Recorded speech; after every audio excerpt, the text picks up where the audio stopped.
tumanida 5x5 ko'zi ojizlar parafutbol jamoamiz ochilgan. Hozirgi kunda Yangiyo'l tumanida joylashgan ko'zi ojizlar jamiyatiga qarashli sanatoriyada ham o'quv mashg'ulotini olib boryapmiz, tibbiy xizmatini ham olib boryapmiz. Sanatoriya rahbariyati bizga yaqindan yordam beryapti.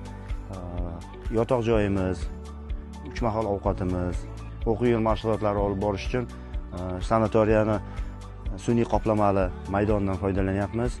Maqsadimiz avgust oyida bo'ladigan O'zbekiston Kubogiga, chempionatiga tayyorgarlik ko'rish. Mana hozir mashg'ulot jarayoni boshlanib ketdi. Mashg'ulotning asosiy qismiga o'tamiz.